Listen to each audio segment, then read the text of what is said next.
Okay, so I love show and tells. I've always loved show and tell. This is a show and tell based presentation. This is just a really great book, and you just pass all this stuff around. The first 10 minutes or so of the talk is just talking, and so not much code. And it's all adults in the room, and you're all programmers, which I consider the smartest possible adult.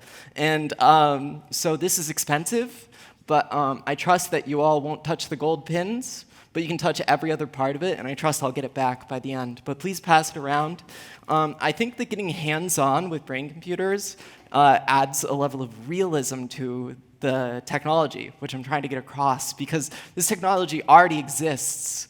But for some reason, I find that even programmers don't talk about it. And so I'm trying to normalize brain-computer interfaces in life. And so that's the interface. The book I'm passing around is just a wonderful reference textbook. And this is just a bunch of accessories. It's probably the least interesting thing, but also crucial. And so I would be remiss if I did not begin any public address without denouncing conservative fascism, especially in the United States of America with the current federal administration.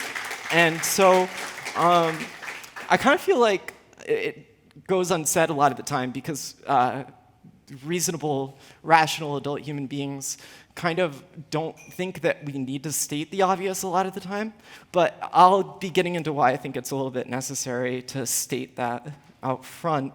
So I'm talking about brain data, and there's so much to say. We're going to try and get through it as fast as we can. But I've always had a real passion for history and for philosophy, of course. And so that's kind of where we're going to begin.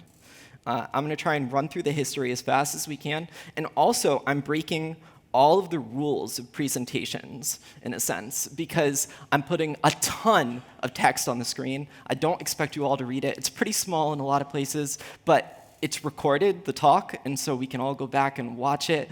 And a lot of this information is just golden and awesome first primary source material. So this is brain-computer interfacing. And one of the reasons I love history so much is that I think that when you get into a subject, it's really helpful to know what's been explored and what the root of the subject kind of is. So the first EEG was developed in 1924 by Hans Berger. This was just like a little promotional ad for one of the first international talks on the potentials of the brain in 1935. Hans Berger was a weird person, and I love weird people. I don't know how I feel about Hans Berger, but one of the things about him is that he was a firm believer in psychic phenomena and telepathy, and he held that until his death. He was really strongly a believer in psychic phenomena. This is reported in multiple papers, and the reason for this is that he almost died, and his sister basically knew and told his family. Again, I'm flying through this. I know you can't read this, but you'll get to go through it. This is one of his first recordings of EEG. He was very, very vain and proud of himself for finding all of this out, and maybe deservedly so. This is just a primary source. This is something that he wrote, and I went ahead and just threw that into Google Translate really quick, because I was trying to find what he wrote about the brain-computer interface. And so I thought that this was a really, really interesting quote. Current fluctuations were found particularly intensifying upon awakening from sleep and at the onset of death, becoming weaker until they disappeared completely. So there's brain activity after death, according to that Google translated quote, at least. He's referencing another electrophysicist, Catan. Sorry if I'm pronouncing that wrong. This person, not really super important for me to bring up, but they just had a couple wonderful quotes that I just thought I'd put on the screen. The gain to science and the ultimate benefit to the country would be great if one or more government-supported laboratories were established and some of the more eminent physiologists were paid to devote their entire time to the work. Sounds like communism to me. Just kidding. Okay, let me recommend you pay attention to each of the Department of Study. I love that. We're talking about interdisciplinary work here. Brain-computer interfacing is the most interdisciplinary field that I think exists right now, and I think that's one of the reasons that it's stunted in its development, is that doctors don't know how to program, and programmers don't know how to doctor. And so we're trying to kind of bridge those two things. Again, Hans Berger was a weird person. Catan was too. This is just him talking about how he experimented on animals while they were alive, like a lot of these people did. And so we're going to take a look at this quick quote where he takes a lot of pride in his coming up with the electrocardiogram. He was definitely very certain that he was the first person to come up with this and confident in his technology. And as we'll see here, it's not very clear whether or not he was a Nazi. It's a little bit ambiguous in the history. That's one of the reasons that I feel like I should state very clearly that I am opposed to any sort of conservative fascism. Because, as we'll see here, this is just one of the historians that believes that he definitely was an obedient citizen of the short-lived Weimar Republic. And then here's a contrasting article that says that he actually disliked the Nazi Party, but that he didn't actually make many strong claims against them. And his lack of support for the Nazi Party actually ended up making him lose his job. He retired, but really he was fired from his position as the director of a hospital, and he became really depressed after he got fired. This is just a quote from after he got fired. And then 10 days later, he killed himself. And he left on his mantle one of the most trans things I've ever read in my entire life. And so I'm just going to leave that there. Now, just switching from Hans for a second, just going way back to Descartes. Descartes was one of the first people who had actually a pretty good idea of what a brain looked like. This is also some Greek speculation on the brain, but they didn't really have as much detailed stuff. I think that this is, and I know we didn't get to read that, but there's not a lot of time. This is a picture Descartes did. This is he was theorizing the nervous system, and this is someone getting their foot close to fire, and you can see that he made this connection that there's actually a system that goes through your body up to your head, and he actually made the sketch of the pineal gland, and it's not altogether too far away from what it actually looks like. Or, well, that's a sheep's brain. Sorry, my mistake. Anyways, one other historical figure, Charles Bell, from just down the road in Edinburgh. And I don't know if you all know Sir Charles Bell, but he has some beautiful prose here. It would have been easy to have given this essay an imposing splendor by illustrations of engravings of the part, but I submitted as a sketch to those who are well able to judge of it. I actually do really love this next quote. Contemplating the structure of the eye, we say how admirably it is adapted to the laws of light. And you can actually already almost hear how authoritarian that actually starts to become. It gets authoritarian kind of quickly. Really, a lot of appeals to God in his writing. And in my reading on the subject, Charles Bell was one of the people who did the most experimentation on live animals. And it's pretty gruesome, a lot of the stuff that he wrote. I included a little bit here where he's talking about how he realized that there's two different cells on your tongue. One of them is responsible for the metallic taste of if you were to put a knife on your tongue, is the example that he used. Some of the cells will be responsive to the taste of the metal, while other ones are purely responsible for the sensation of the metal against your actual skin. And now he's like, okay, well, let's apply that to the blow of a head. Gets pretty violent pretty quick. And then he talks about how he found out about the nervous system in animals, and he speculated that one part of the spine is responsible for your actual motor system, while one is responsible for pain. And he tried to perform this experiment by cutting into the spines of animals that were awake. And he notes in his writing that he had a lot of trouble doing this without cutting into both sides of the spine and killing the animal anyways. And so just being a curious person, I just really wanted to know, like, did he feel bad about what he was doing? And my perspective on this, just as a basic researcher, is that no, he actually felt very much divinely inspired to do this. He felt like he was ordained to do these things and had no qualms about it, and that's why he was knighted. You know, he was very well celebrated in his time, and we continue research under these people's sort of wings. This is just a picture of Hans Berger. This is Charles Bell. And so these are the kind of figures who are at the head of these disciplines. And if we take a look at who's actually kind of leading the charge in these days, well, it's not very good, to put it lightly. And so my interest is to get ethical, smart people interested in working on brain computers as soon as possible, because I think that it's the future of computation, and it's brilliant and interesting and fun and everything. I'm here to be a resource or a guide in this field. Today I'm talking a lot about philosophy, history, and the more, in my opinion, fun parts of the discipline.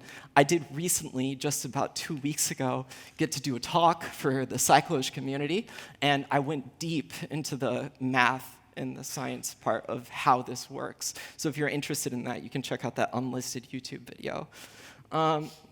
Just a little bit of motivation. This is kind of the same idea. It's just like ethic. I love front-loading the ethics, and then we'll get into the actual stuff, because I just think it's important to emphasize. This YouTube link goes to a video by Krishna Shenoy, who works for Neuralink, the company that Elon Musk bought. Krishna died about 2 or 3 years ago of some kind of cancer. I forget which one. But this video is wonderful. It's about speech recognition, like brain-to-speech technology. It's very, very interesting. I'm not going to talk about it more than that.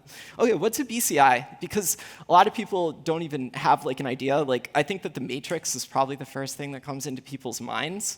And in reality, there's a lot more different forms of brain computing than I think a lot of people even realize. I've listed a couple different types of brain computers in my talk here, and I'm kind of going in an order from least to most nefarious is my sort of guidepost. So this is deep brain stimulation. It looks pretty intense because you have rods that are going directly into the deep parts of people's brains, but believe it or not, this is one of the oldest forms of brain computing. It's almost entirely therapeutic, and it's used to treat significant muscular disorders and cluster headaches. Parkinson's disease is treated by this. This is actually a fairly routine procedure at this point in history. Another very well-known form of brain computing is a cochlear implant, and one that is kind of becoming more possible with modern technology is actual visual replacement therapies. Now, this is a microelectrode array, which is probably kind of closest to what most people consider the most nefarious form of brain computing. This goes on the surface of your brain. It's pretty small. This kind of makes it look really big because this is a Utah array, I'm pretty sure. But they're actually really small. That's what they kind of look like. There's a 10 by 10 array here, and each of these will pick up several channels. Each pin picks up several channels of input. Now, these are not used as much nowadays because this static square shape almost inevitably goes into blood vessels in your brain, causes lots of bleeding and scarring that is almost unavoidable even by the most skilled surgeons. So what they're doing now, what Elon Musk is doing in his company, is they're doing neuropixels, which I will give them credit is a sick name. That's an awesome name for this, neuropixels. Like, what? That's sick. Okay, cool. Neuropixels are awesome. They're like a fiber. So there's very little bleeding, which is very interesting. When they actually implant these, it avoids any actual vasculature in the brains almost entirely. And so most of this stuff is actually going to be on the exterior of people's skulls because this is a surface technology. And so that's basically what it looks like. I'm not going to go into it too much because honestly, part of what I'm trying to get across here is that there's lots of different types of BCI. We've seen deep brain stimulation, cochlear implants, visual implants. I know I'm skipping past a lot, but this is just the neural pixel kind of control unit. This is what I'm talking about, which is getting handed out right now. This is the OpenBCI ganglion. I've been very interested in OpenBCI's work for some time. They are not interested in hiring me, unfortunately. But maybe after this talk they will be. So this is what I'm handing out, and I've created this sort of slide just to go along with the show and tell aspect so that you can kind of see what's going on. You have that 1, 2, 3, 4. That's because this is 4 channels of data, which is very few.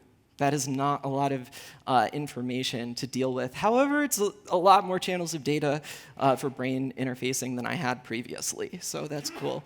Now, this is a Cyton board, and the reason that I'm showing this is because I'm just kind of showing how these parts that I'm actually handing out to all of you go together, literally. It's just like an Arduino. You just kind of plug it in, and you're good to go. There's really not a lot to it. Honestly, it's like adult Legos. This gray part, it kind of goes into the initial connector.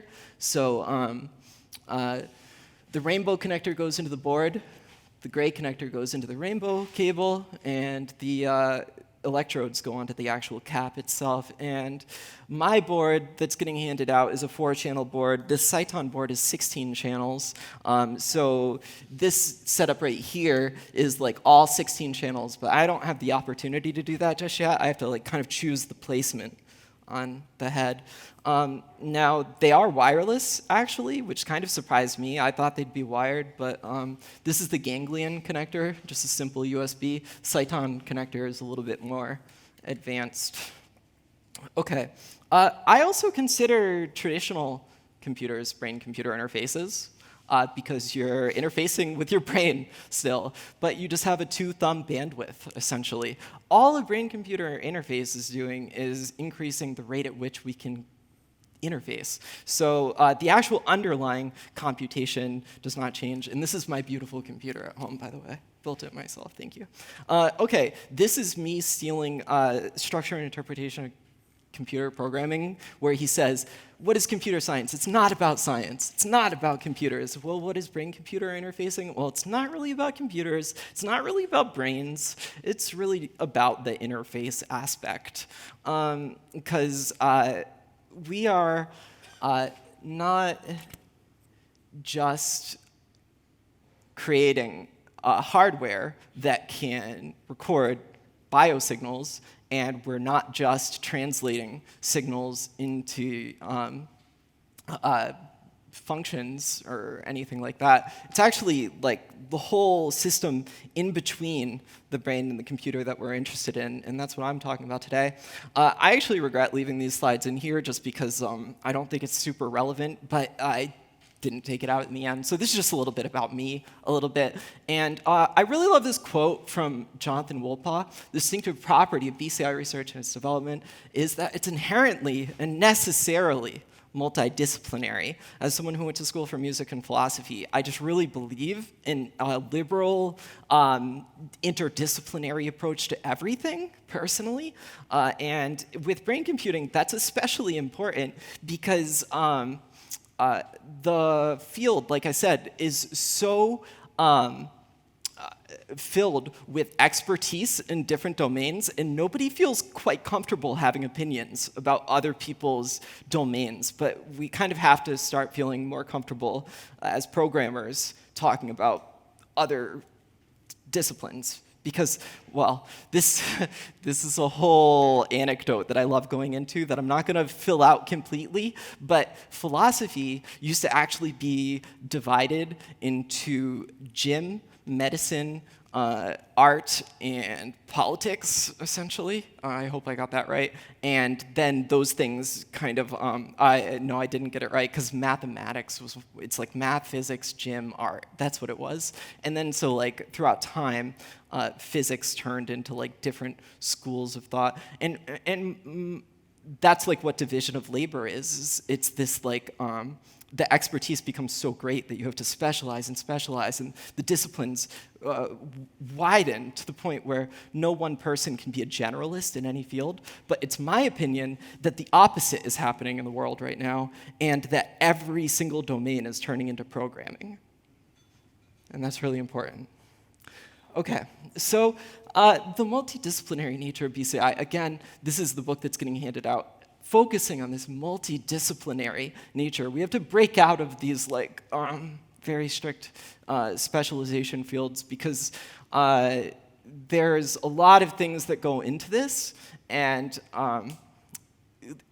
I think when people first think about brain computers, it's like doctors, then maybe engineers, and then programmers. But there's also lawyers and PR that needs to happen, because there's not a lot of people who are going to even want this technology. And very importantly, I think programmers need to legislate these things, because career politicians were not a thing in history.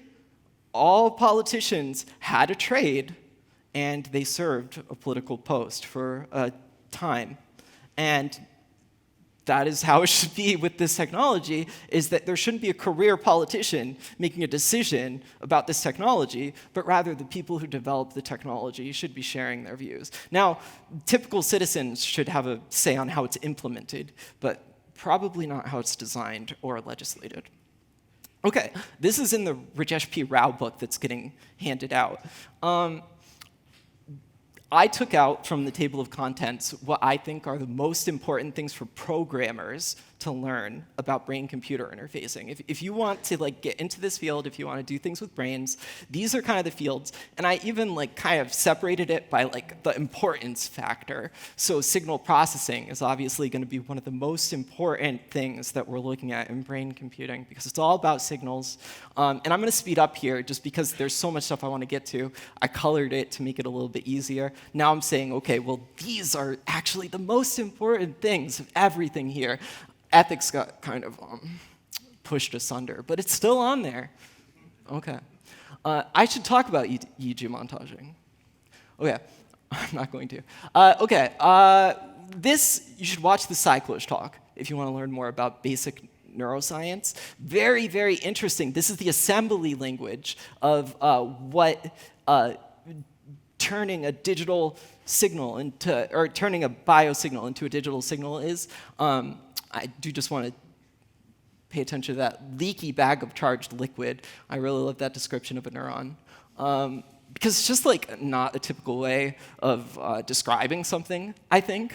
But it's pretty much the only way of describing a neuron, is that it's a leaky bag. It's kind of weird. I love weird things. Anyways. This is a bilayer lipid membrane, and this is an ionic channel right here. And that generates electrical charges at very fast rates that we are recording with this technology and doing stuff with. That's just one example of a raw signal. Kind of speeding through this because we have so much stuff to cover. Again, this is just kind of how we are actually getting these recordings, and you can kind of read this later if you want. This is an important part, is that these electrical discharges in our brain are stereotyped events, or all-in-one events. And so there is no information that is put across, at least for EEG, just in the electrical discharge. It's just, is it firing? And that's why it's great for binary properties. It's just flashing. It's just a bunch of flashing really, really fast, and we are picking up those frequencies of the flashing. Therefore, it's modeled as emitting a 0 or 1 digital output. We're not going to worry about excitatory or inhibitory things. Those are neurotransmitters there and all of that, and my computer seems to be frozen. Okay. I might talk a little bit more about the 1020 system later, but we're not going to worry about it too much right now. Signal acquisition, we're going to go past this. This is kind of like we're entering the signal area now, but I'm not going to spend too much time on signal processing either. But I will point you all to this wonderful, wonderful textbook. Some of you might be familiar with Alan Oppenheim's work from MIT and signal processing. And this YouTube link goes to the beginning of a playlist of a whole signal series that actually accompanies this textbook, which is available online, that I've linked in a document that I'm going to share on the screen right now. If you are interested in getting this, let me know. I think I have the link somewhere in the presentation. I can share it. But this is something that I put together that I think is very cool, personally. It's just a spreadsheet. There's nothing special about it. But what it actually is that it's, for me, documenting all the different types of BCI that exist. There's invasive BCI, non-invasive, and semi-invasive. Those are the three categories. And what we're going to be focusing on today is entirely EEG. So this is just to let you know that there's all these other types of brain computers out there. But why is it that we're focusing on EEG? Well, it's because of this price point. If you take a look at the other ones, we're talking potentially millions of dollars. But EEG has come to a point where it is now affordable for the average consumer. However, due to American tariffs, it is now $630 in America to buy this chip, not $500. So that needs to get updated. But I didn't so that I could make that point. Okay, so let's go back into this. What's a complex signal? I love, oh yeah, this is a cool drawing, but I'm actually going to jump over to Desmos really quickly. You can see that all we have are two regular sine waves here, and then when you combine them, you get a somewhat complex wave. And I'm going to demonstrate that a little bit further right here. Super basic math, but it's just beautiful to see, in my opinion. Most of us, I think, are familiar with sine waves. Well, if you do 2 sine, it gets a little bit bigger. 2x, you have a higher frequency. Plus 2, it just moves it. There's a math word for that, but I don't have it off the top of my head. Let's take a look at an interesting wave for just a second. Whoa, what's this? It doesn't look like much right now. I have to zoom out. It's a sine wave of sine waves. That's an interesting shape, right? Well, all this sine wave of sine waves is a bunch of sine waves. Believe it or not, you can actually just do this. You can see that all it is sine waves added together. And you can kind of see how they come together. And that's all that complex waves are. So when we take a look at I'm kind of jumping into some technical stuff here. This is something that I made in Clojure, and we might take a look at this soon. But when we're looking at real brain data here, which I have taken from a study that is in my Google browser or a Chrome browser here, this one, EEG data sets for motor imagery. You can check out this paper on your own. This is a cool paper that studies imagined hand movement versus actually created hand movement. And that's what I've charted here. I took their actual data sets. So they're asking people to make these movements. And they make the movement physically 20 times. And then they ask them to imagine making that movement 100 times. And they record those neural signals and compare them. And that's what I have charted on this clay page. This is a notch filter right here.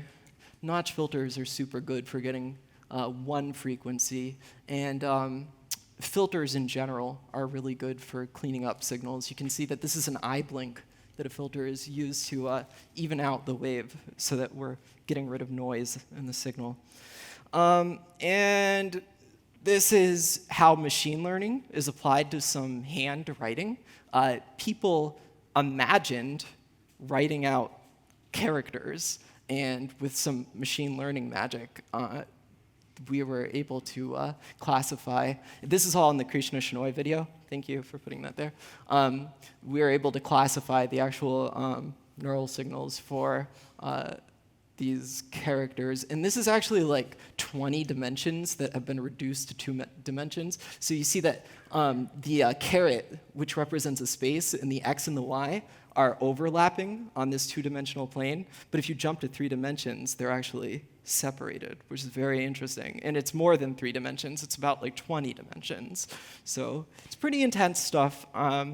Now we're going to get into what I think is the cool stuff.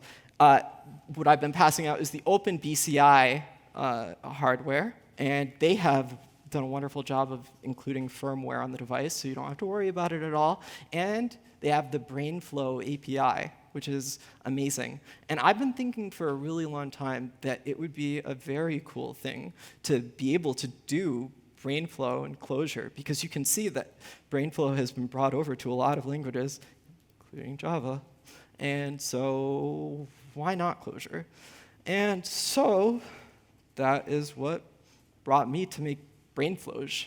And so it's kind of exciting. You can see that in their own description of their API, they have board shim and data filter here. And I kind of took the same tact. I've not ported ML model yet. That's because I'm not super familiar with machine learning personally yet. I would really like to get into that. But from all the research I've done, you can get very accurate results without machine learning. And then you can bring your very accurate results to almost perfection by including machine learning later. So I've been focusing on board shim and data filter. I have that all in Clojure and working. I'm not going to demonstrate it at the REPL because I'm going to demonstrate some other stuff right now. But you can see that in BrainFlow, getting BrainFlow in Clojure was only the starting point. I'm interested in much more than just BrainFlow, because BrainFlow is wonderful if all you want to do is record brain data and maybe do some analysis on it. But what I'm really interested in doing is developing brain-based applications. And so BrainFlow is actually about wave signatures. And that's what I'm particularly interested in, is coming up with a system of defining wave signatures. And so, much like Hans Berger before me, I took as vain an approach as possible. And I have gone ahead and reached my time limit, which is such a bummer, isn't it? I wish I could have talked for so much longer, but I do have to cut it, unfortunately. Thank you very much for listening to me. Hopefully I can talk again soon, and thank you.